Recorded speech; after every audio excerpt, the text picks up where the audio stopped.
So what's happening, guys, and welcome to today's video. So as you can see, it's something a little bit different. It's not necessarily packs today. We're going to be opening up the two recent League Battle decks.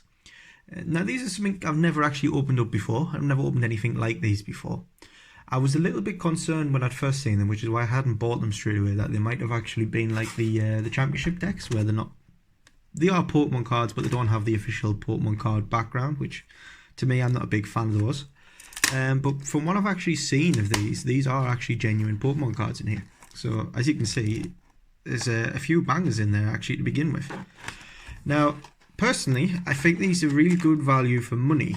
I believe the Pikachu and Zekrom, which we'll have a look at in a minute, is actually the more valuable of the two, just purely because of the cards that are actually in the deck itself. But the Charizard one's very nice, obviously. The two Reshizards and the Charizard and Brexen, both very playable cards at the moment. So just to have a little look and see what's actually in here.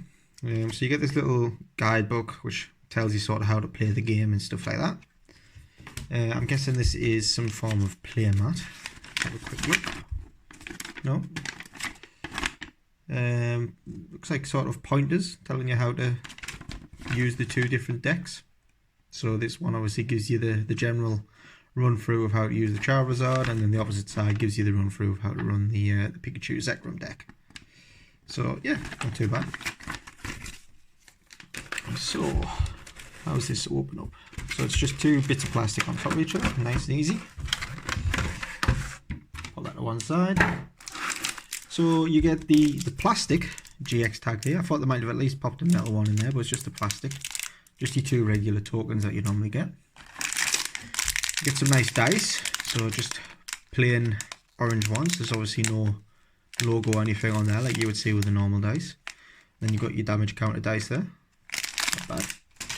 So you get your deck box, which is obviously comes with a full set of code cards. Not code cards, sorry, playable cards. We get our code card. There you go. Somebody can enjoy that. I think the code cards are quite valuable on these, so good luck to whoever grabs that. And then we get our three ultra rare GX cards. So as you can see, these are actual Pokemon cards. They're not like the championship cards with the different backgrounds. So obviously we get the Reshizard from Unbroken Bonds. We get two of those. And we get the Charizard and Brexen from Cosmic Eclipse. Which is quite nice. And then in the deck itself, we've got some very playable cards. So a cute little deck box there as well. If anybody wants to sort of use those, then you can. I mean, I prefer the plastic ones myself, but it's not so bad. And actually on the back of these, it tells you what cards are actually in here. So as you can see, there's quite a few really playable energies. And obviously your typical sort of Pokemon that you'd expect to be in this deck. As it stands, it is a very playable deck, but obviously you can change it around a little bit. We've got a weird looking holo there. The holos, I think it's got quite a bit of holo bleed across the entire thing. The card itself from the front looked very fake, but no, it is actually a genuine card. Yeah, so we've got a nice holo bleed over that Volcanion there, if you can see that. We get a couple of Cynthia and Caitlins, so Mallow and Lana. Quick Ball, Switch, Professor's Research from the Sword and Shield set, so a few newer cards in these. So yeah, you get some pretty good trainers actually in these. It's definitely a very playable deck. So then we get our non-holos. So we've got Volcanion, Reset Stamp. There's a ton of fire energies in these. I think there's about 15 fire energies, was it? 12 fire energies. So there's 12 fire energies in the deck, which is very useful.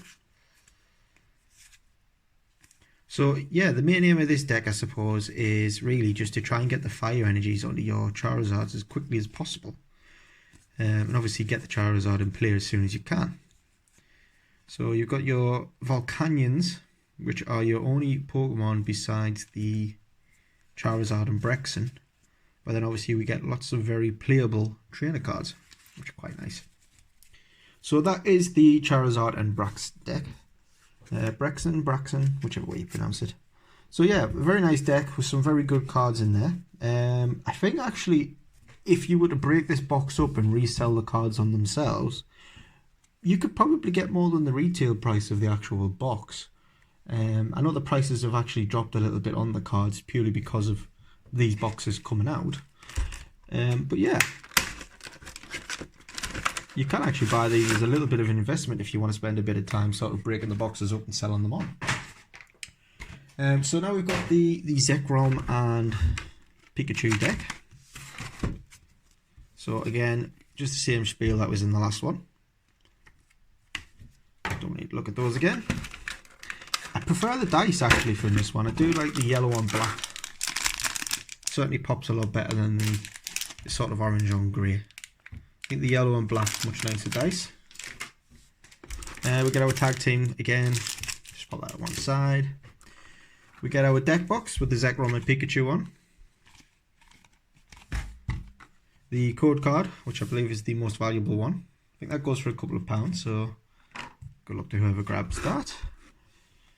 We get our Raichu and Alolan Raichu, which, if I'm not mistaken, isn't really run as popular now in this kind of deck. I think it's been replaced recently. But still a very competitive card. Quite nice as well. And we get our two Piggyroms. Put that. So we get, yeah, the two Pikachu and Zekrom cards. Very nice cards and very, very playable. Certainly used very competitively at the moment. And the reason that this deck box is actually the most sought after one is the cards that actually come inside it. There's some very valuable, or they were recently very valuable cards in here, as far as Pokemon and the competitiveness of them. So we get the Tapu Koko, which is the Prism Star. It's not too bad. We get a few of the trainers. So we got the Mallow and Lana, Pokegear, sort of typical competitive trainers that you see in use all the time. Got a non-hollow Marnie there. Another Marnie. Lots of electric energies, and these. So these are the cards that were obviously quite sought after and very valuable. The Jirachi. Now you get 4 of these in this deck. I think at present, because the prices have dropped, these are going for around about £4 each. So obviously you're looking at £16 there just for the 4. The box itself, I think, only come at about £25 when I ordered it. So you've pretty much made your money up from that. You add in the ultra rares, and you know, you got your money straight back. So we've got a Hooper in there as well. Not too bad. Some more Jirachi, Airpom, Electros, Jirachi. A Zapdos. I wasn't aware that was in there. Not bad. I suppose it's a little bit of a sort of like Persuado Pokemon where you're bringing in and out constantly. And the 4th Jirachi. So yeah, so there you go. So 2 very competitive decks, very good investments. Like I say, you can actually make a little bit of money on them if you want to break them. I mean, the code card itself goes for a few pound from the boxes. Obviously, one of you guys can claim that. And then obviously you get the full arts and the Jirachis in there. I think if you can and you can only get one, I would probably go for the Pikachu and Zekrom deck. It's probably more playable and holds better value. Obviously, both of these boxes are priced at the same amount. But you will obviously get your Charizard fanboys out there who will just go for Charizard because it's Charizard. But for me, I would definitely go for the Pikachu and Zekrom deck. So let me know, guys, which one's your favourite? Which one do you prefer? And do you like these kind of decks that they bring out? Or maybe you don't like them. Maybe it devalues your cards a little bit too much. For me, I like them. I'm just a collector of the actual cards. I'm not too fussed about the value. So for me, they're a good thing. Anyway, that's it for today's video, guys. Thanks all for watching, and I will see you all next time. Bye.